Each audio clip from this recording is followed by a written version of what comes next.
Hi everyone, and welcome back to One Pot for All. So I'm back with my recording socks. I don't know if you remember from last week's episode. I had to change into a second pair of socks because it was so cold while I was recording, and I keep, running around my apartment with my microphone because it's just easier to talk while you walk. I'm back with those, and I feel like they're just part of my recording gear now. It's my microphone, my laptop, and my recording socks. So I'm really comfy here. I have another cup of tea waiting for me, which is again going to be really cold when I'm done recording, but maybe that's also my thing now. I do enjoy it though. I do enjoy a cold cup of tea. I could warm it up again, but I'm lazy, so probably won't. But anyway, today we are back with a very comfy topic, I think. Travel was really exciting and making memories was very nostalgic, but today we are back with books and reading habits. You already know that because you read the title of the episode, but still, I want to make it a big announcement. No, I'm just kidding. I thought, what could be a good pre-Christmas topic for me to choose? And I wanted something that was exciting on the one hand, but also sort of relaxing on the other hand. And I think, books and reading habits, that's a good topic to dive into a very cozy Christmas spirit. And it's not about Christmas books, it's about any books, but also about, when do you read? How do you read? What's the ceremonial aspect of it? And, I feel like for me, I'm making it a thing. I can't read if I'm not in my specific setup. I need to have specific things with me or a specific, situation created in a reading zone, I guess. And if I don't have that, I can't really relax and read. So yeah, I know, maybe a little weird, maybe totally normal. I'm not a book nerd. I don't know how these things work. Maybe it's a thing, maybe it's not, maybe it's just me, but we'll figure this out. We'll figure this out as we go along in this episode. So we'll see. All right. I feel like I have to start talking about me again. No, but for real, I have to start explaining what my relationship to books is. So let's quickly dive into the past. As a kid, I used to read a lot. I was read to a lot as well, and I was very happy about that. I loved fairy tales, and my mother and my grandmother used to make up so many stories and just tell them, to me during bedtime or, usually at night, or sometimes also in the afternoon when I would take my little nap. They would just make up a quick story and tell it to me, and I think that's being read to, just a little more, specific, but in a good way. I loved that. They had a great imagination, and they both really liked that. And also my grandmother used to write stories sometimes for me, but then she would forget, what happened the previous story, and then she would totally mess things up, and I would remind her, that's not what happened, Grams, and she would be like, oh, sorry, I forgot what I made up there for a moment. That was actually really cute. So I got into books pretty early on, and I do enjoy reading up to this day. So I think, either you're a reading kid or you're not. Yeah, probably. But anyway, I liked it. I enjoyed it. I did it. But then I realized, it came in phases for me. I was not always reading up to this point. I was not always, found with a book in my hands. Absolutely not. I think when I got to school, eventually I would hate having to read things, and then that distracted me from wanting to read. I remember when we were in school, I used to read things that were maybe not appropriate for my age, but I really enjoyed those books more than, those children's books, especially around the ages of 12 or 13, 14. We would read children's books in school, and I was so bored. I never liked them. I never enjoyed them at this point, and I wanted to read very interesting and exciting stories, but we just wouldn't. So whenever I started to read myself, I would either choose books for, older people, at least older than 13, or I would not read at all because I was so, I don't know, disenchanted from what we read in school. And now that I think about it, that's actually so sad. Like, school made me not want to read. That is just disappointing, to be honest. But then, as I grew older, of course, I started understanding I could totally separate those two things. So when I then did that, I got back into reading, and as any young adult, I then got into young adult fiction. And I do remember reading the Twilight books. I remember one of my friends, one of my closest friends, she had them first and she recommended them to me, and I had never heard about them. So when I got into reading those, I really enjoyed them, to be honest. I really liked it. I mean, now as an adult, I see all the red flags, but as a young adult, you don't. And it was just like a romantic vampire story. Yeah, it was nice. And then, I started reading my way through that genre and just discovering, like the Mortal Instruments. I remember that had like a big effect on me. And I remember that movie with Lily Collins and Jamie Campbell Bower. I was a huge fan. But then I got into university at some point, and we had to read a lot again.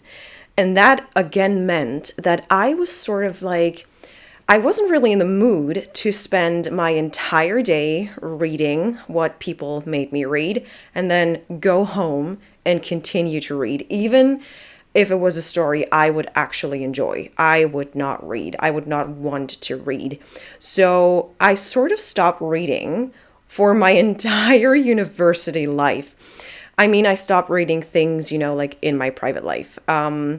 And then I did my master's, and I think this is when it really hit me. When I wrote my master's thesis, I had to read so many books, so many very educational books too, that I just wouldn't want to touch a book for years. Like, I didn't read after I handed in my master's thesis, I think for like 2 to 3 years. That is a long time. But then, I got back into reading this year, and it was definitely because one of my friends, he bombarded me with books, but that was a good thing. I realize that now. I was like, oh my God, yes, I just have to pick up a book again. And I did. And when it comes to like picking out what you want to read, I'm very cool. Like, I read everything. I don't care about the genre at all. I just want it to be a good story. And if it's a good story, I don't care if it's young adult fiction, if it's a thriller, if it's any sort of like crime, if it's, I don't know, a love story, I don't care. If it's a good story that can keep me interested and excited about returning to the book, whatever, I don't care. And I think that is amazing because I don't think I used to be like that. And now I just pick up whatever is recommended to me or, like titles I already know but have never read. I picked up Pride and Prejudice this year, a book I had never read. I think it was recommended to me during my university years, but we did have to read Sense and Sensibility. So I was like, okay, I did my Austen this year. I'm not going to return. And I'm not a fan. I don't like Sense and Sensibility. So when I then picked up Pride and Prejudice this year, I was actually expecting to not like it, but I loved it. I mean, it's a love story, but it is a very emancipated love story, and I didn't expect that. But that's also ridiculous because I learned everything about Jane Austen and like feminism at university. But for some reason, it never really spoke to me. But this year it did. And I really, really, really enjoyed Pride and Prejudice, and I would recommend it to anyone. So I can now see I have Little Women on my shelves. I did see the movie oh my God, no. I was going to say in 2021, like this past year, but no, I think it was in 2020. Well, the Greta Gerwig one. Don't remember when it came out, but I did see the movie and I liked the story. And one of my book nerd friends, she was like, oh my God, you have to read Little Women around Christmas. So I think this is the book I'm going to pick up next. And I'm excited to read the story. So, again, when it comes to genres, I'm not picky whatsoever. I read anything. I mean, I think the first book I really started reading this year was by Benedict Anderson, and it's Imagined Communities. That is such a university book, and I'm actually pretty shocked that we didn't read it in university, but it was so interesting. It's very, educational, but after that, I read a crime book, and it was great. It was awesome, and Yeah, I read very famous books like The Midnight Library. I did really enjoy that. And I, again, just want to focus on if it's a captivating story, I'm fine. I don't need to be part of a specific genre. I'm not fan of a specific genre. It should just really excite me while I'm reading. And unfortunately, I've realized not a lot of books can do that to me, which is also really sad. Again, Pride and Prejudice was great. I also really enjoyed The Children Act by Ian McEwan. I had started it before because I found a bookmark in that book, and I probably read like one third of the book, and it's a very small book. Like you can read it in like 3 days. I mean, I can't do that, but I know people who can, and I do admire that. So this year, I read so many different kinds of books. I read a book on the history of Germany. I read a book on modern arts. I read the sequel to Call Me by Your Name, which is called Find Me. And I think that was the book that was the most disappointing for me. I really didn't like it whatsoever. And I was a huge fan of the first part. So that was sad. But I think the book that surprised me the most, and I think that so far would be my favorite book of 2022, is Stanley Tucci's Taste. Now, who expected that? I didn't, but it was gifted to me. I think it was a Christmas present last year. And I picked it up this year, and I picked it up, I think, around August or September, and I absorbed that book. I loved Stanley Tucci's writing voice. It was so captivating, so charming, so sweet, so interesting, and so yummy. He has tons of amazing recipes in that book. And we all know him, from like movies like The Devil Wears Prada. And I did like him as an actor, but I feel like I really got to know him through his book, like even better. I mean, you feel like you know actors, but of course you don't. You just know like how they would portray a certain character. But then when you read a biography, and that is kind of a biography that he wrote, it feels like you really get to know him. And I feel like I really got to know him as a person through his book. And it was just the best. That's, I mean, the recommendation for me of the year. Everyone go out there and read Stanley Tucci's Taste because it's so good.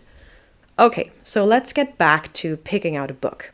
So you already know that I don't have a favorite genre, which again, I think is a really good thing because anything can really surprise me and it's really easy to pick up a book that might be interesting and that I would like.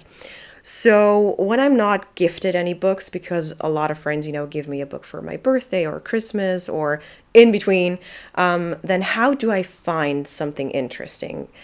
Bookshops, libraries, of course, everyone knows them. Everyone, I think, likes them because they have a very special atmosphere. I mean, I don't even have to talk about the smell of books for long because I think most of you know exactly what I mean and know how enticing that is. So I think that, we all know what that feels like. It's like you're actually drawn to the bookshops, but that's a good thing. So I think, when I enter a bookshop or a library or anything of that kind, I immediately want to stay there for a long time. I don't have that when I go, shopping for clothes. I really don't. It's actually the opposite. I've been running away from people lately, especially when I'm like caught in a clothing shop because, no, thank you, bye. I want to leave. Okay, bye bye. No, can't take it. But, bookshops are so civilized, so calming, so relaxing in a way that they give you something that other stores just cannot give to you. Okay, so let's say you didn't find anything in a bookshop, which is rare, but it happens. What do you do then? What I used to do a lot, because I'm much more a movie nerd than I'm a book nerd, I used to read the books of movies I had watched. And I used to enjoy that a lot. And I didn't mind, that some movies are not like the books or that sometimes the books are much better than the movies. Sometimes the movies can just be enjoyed on their own. And then sometimes they're even better than the book. I'm currently reading Normal People by Sally Rooney. And people keep telling me that the adaptation is so much better than the book. And honestly, I cannot wait to start watching it. I don't really enjoy the book at all at the moment. I don't find the characters appealing, exciting, interesting, anything. They're okay, they're fine, their story is fine, their relationship is fine. It's just so mediocre, and there's such a big hype that I really expected a lot. And maybe that's already, the problem with me reading the book, because I expected a really good story and it's just not. But, when people keep telling me, you just have to watch it, it's so much better, then I'm so glad that I will get to experience that. And I can't wait for that. But yeah, sometimes also the movie adaptation or TV show adaptation is crap. So, really depends on the story that you're choosing. But I think sometimes movies can really inspire us to read, to maybe even really dive into a story. I mean, sometimes, there are like so many movies out there that are biopics. And if you are really interested in a real life character, then you can really do your research and you can really find so many books. I mean, season 5 of The Crown has been released a couple of weeks ago. And I know a lot of people who are reading books about Diana and the royal family because they are interested in the characters. So I think, sometimes movies and TV shows can really make you explore a topic even through books. And I think that's just like a great addition to a movie or a TV show that you might find interesting that you didn't even expect, and it can really get you back into reading, which is always great. Now, let's set the scene. I told you in the beginning that for me, I need a specific setup with, specific accessories, and I can't read without having them by my side. So before I maybe like explain what I mean by that, I should explain that finding the time to read was really difficult for me. I mean, making time to read, you can always distract yourself with just like random tasks and then find excuses not to read. But then I realized I just have to make the time. But like finding time when you're, working all day and maybe commuting, it's hard. When you're exhausted, rarely do you pick up a book because mostly, when you are already relaxed and you have lots of free time, then usually you like you figure out, oh my God, yeah, I do have time to read a book now. You really rarely do it when you don't have a lot of time. So making time is a big part of it. But also like the time of day. When do you read? So I've tried them all this year. I tried reading right after waking up, and I enjoyed that for a long time. But then I didn't like that I wouldn't really get started with my day, and I was just in bed for like 2 hours longer. And I didn't like it because I was still unshowered and I couldn't really, open the door, and I didn't really like that. So I skipped that. Then I started reading in the early afternoons or maybe like right after lunch. Didn't like that either because, in the afternoons, usually I do a lot of tasks like grocery shopping or like anything you can imagine, really. So I didn't really like that because it got in the way. Then I started reading late at night, around like 10 or 11. Didn't like that either because I really like replying to friends' messages or like watching a show or doing anything else really. Okay, now what's left of the day? Currently, I'm reading right after dinner, so around 7-ish. Sometimes if I have an early dinner, I do that. If I have a late dinner, I really skip it, to be honest. But like, I would say between like late afternoon, after I'm done with all my tasks, and then maybe until like right after dinner. That's kind of how I do it. And I don't mind the break. Like having dinner in between really doesn't bother me at all. So I don't mind that, but this is the time I have found for myself. I feel like picking a time has been one of the most difficult tasks. Okay, let's set the scene further. So again, I said I need like accessories. What I need is warmth. I mean, not so necessary in summer, but I usually have a cup of tea by my side, or lately I've been really getting into hot water bottles. I mean, it's my favorite thing of all time, I think. I loved that I just discovered this, being almost 30, but that's okay. Or like a really cozy jumper. I need to be comfy and cozy. I want it to be warm, especially during like the winter months. That's really important for me. Then I always turn my phone notifications off. I use the night mode on my iPhone, and the only person who can reach me is my grandma for like emergencies. No one else can get through. I love that. I don't want to be disturbed. I don't want to be bothered. I don't want anyone to reach me. And I also like the feeling of then picking up my phone again and then seeing who texted me and like answering messages, replying to friends. That's exactly what I mean. I do that usually right before I go to bed. And I do like that because I, get to talk to people and respond to people. And I do really enjoy that. So I can't read while I do that. So I read before and I turn my phone off and I just collect all the messages. So that's a really nice thing. So no phones. I sometimes also like having my water bottle with me because, I get thirsty, and tea is just for the soul. For me, if I'm really thirsty, tea really doesn't do it.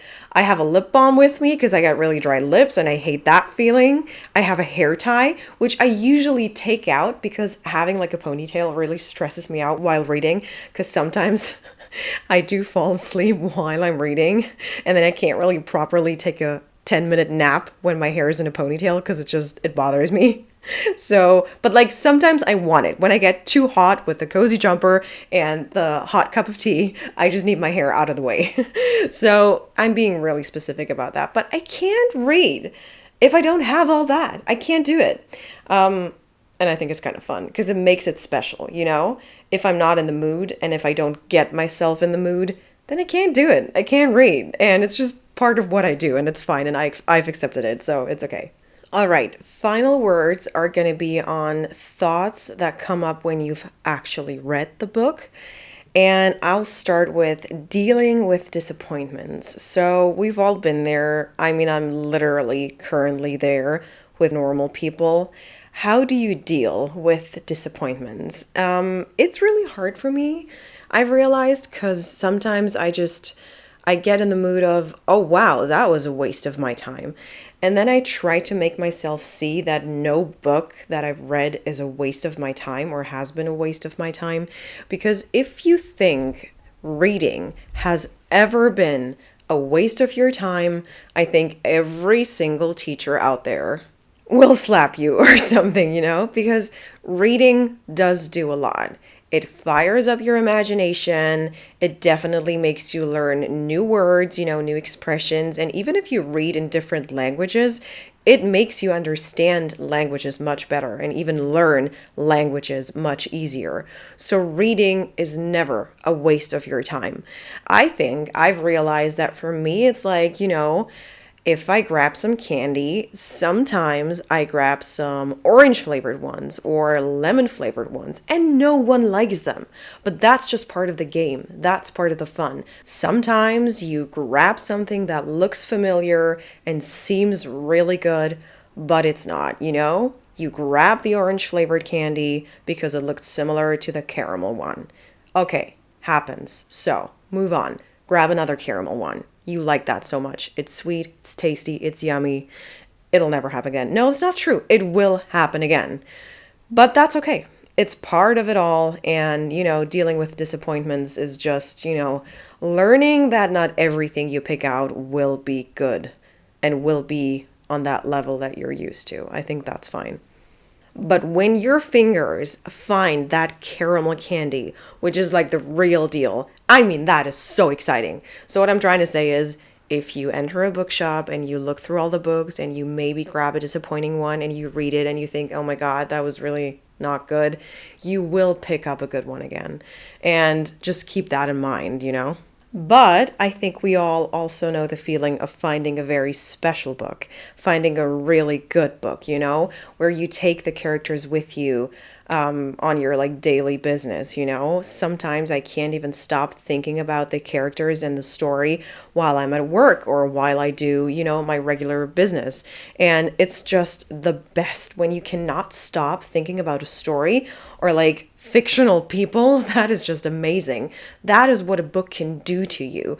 And I think that really complements the author and his or her ability to create something so captivating that even in real life, while you're not reading, you still think about it. That's like the biggest compliment, I think. So, of course, I've had these books, and I still have these books on my shelf because I would never give them away. And I think, when you come back to a book after months or years, or I have a friend, she reads a book, finishes it, and then starts over immediately. When you come back to a book, that feeling of familiarity, that feeling of, the journey you will embark on again, just like the knowledge that you will not be disappointed, and that you will be excited and everything is going to be so thrilling again. It's a great feeling. And that's exactly what I mean. There will always be disappointments, but there will also be stories that will forever follow you and that will just, be with you even after years and years and years. And you can always turn back to them and just, read them again and enjoy them again. And I think it's worth all the drama, all the hassle to find a book like that, a book that's really special to you, that you will never part with, a story that you will never part with. That is just the best feeling. And because I hadn't read in so many years, I really, when I got back into it again this year, wanted to read as many books as possible. And sometimes I have to really make myself not put so much pressure on me while reading, because I realize that sometimes I have a hard time getting started. And then when I start reading, I enjoy it immediately. I get back into it really easily and I do really like it. But sometimes the motivation is not there, or I really put some pressure on me. When I have a good month, a good reading month, I finish about 3 to 4 books. And I think that's a good, like a good solid amount of books to have read in a month, like 1 book a week basically. And then when I don't hit that mark, I am really disappointed, and I'm like, oh my God, I failed myself, which is ridiculous. No one makes me read those books. I can take as long as I want to finish a book, even if it's just, 250 pages. If it takes me 3 months, so be it. And I have to remember that putting pressure on myself is just going to make me, not fall in love with the task. And even just calling it a task, it's not a task. But like with the hobby, I don't want to be disenchanted yet again. But I mean, I guess I've been so used to having to read, in a certain amount of time, a certain amount of pages. And then sometimes I realize I'm like, okay, I can do 40 pages today. And then when I talk to my friends, I'm like, oh my God, I read like 40 pages today. I wanted to hit that 40 mark. I'm like, why? Why? Even if I had only done like 10 pages, it would have been okay. Like it would have been fine. But sometimes I just put so much pressure on me. And for 2023, it's going to be one of my New Year's resolutions. I do want to continue to read, but I also want to start not putting any pressure on me, because it is just super dumb.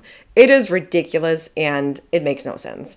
So yeah, I hope you don't do that. I hope you just sit down, enjoy, and when you fall asleep, close the book, go to bed, or you enjoy your 100 pages because you're a fast reader. You do you. But like, don't put pressure on yourself. Take it from me, someone who does it a lot and hates it and hates herself for it, I guess. All right, you guys, it seems we've come to the end. I've shared all my thoughts I had on books with you, and I had a great time. I had a great time talking to you.